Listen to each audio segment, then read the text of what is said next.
I rise to speak on the Legislative Assembly Environment and Planning Committee's report, a bit of a throwback on securing the Victorian food supply. It was actually my first committee that I served on. It examined population growth, urban sprawl and overdevelopment issues that go to the heart of Victoria and specifically my electorate's future.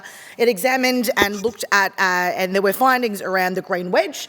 Now, I am a proud defender of the Green Wedge. It is a Liberal idea that came from the former Premier Rupert Hamer, who spoke about the Green Wedge being the lungs of Melbourne. Something that I mentioned in my maiden speech, something that I am an ardent supporter and defender of because it is so important, so vitally important in a seat like Warrandyte, where it is the backdrop of our electorate is the beautiful Warrandyte State Park and State Forest, and a beautiful area. If you've not checked it out, Deputy Speaker, I'd encourage people to go and check it out because it is beautiful. It is live on all trails, lots of different trails that you can take there.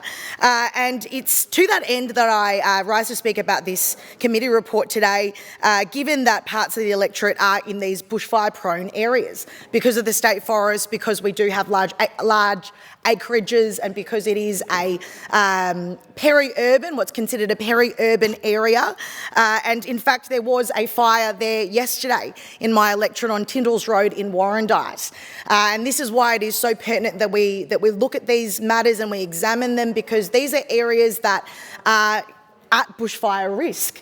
And on that note, that was a fire that happened yesterday where it was more than 21 trucks actually turned out. There were all of our local CFA crews, the North Warrandyte crew, the South Warrandyte crew, the Warrandyte crew, I believe the Wonga Park crew, as well as many others from surrounding neighbouring areas to fight this fire, and I give them a big shout out today, and all of our amazing CFA volunteers who do the incredible work that they do and are so selfless in giving up their time, but also sacrificing, sometimes it is putting their lives on the line to be able to defend our communities.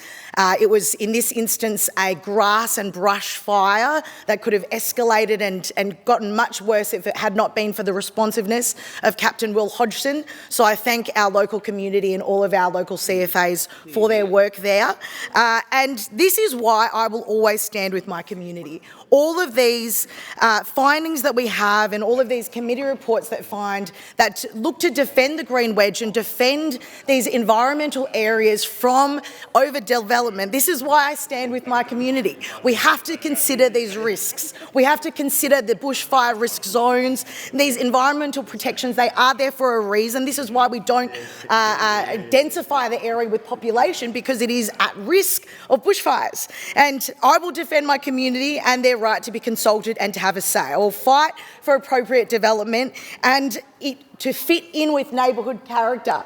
So despite whatever misconstruing of our words on this side of the House that the government would love to use against us, the fact of the matter is clear. On this side of the House, we stand with our communities. We stand with Victorians. We stand on the side of our communities and their right to have a say, their right to have community consultation, whether that's the Park Orchards Ratepayers Association, who I recently met with, and we talked about these planning matters as per recommendation 9 on amending the Green Wedge zone, whether it is the Warrandyte Community Association that I get to meet with and speak to. These are incredible advocates for our community that indeed this report spoke to in Chapter 6, discussing how community-owned and led groups have the best on-ground knowledge when it comes to development in their area. And this is what we believe on this side of the House. So let that be known.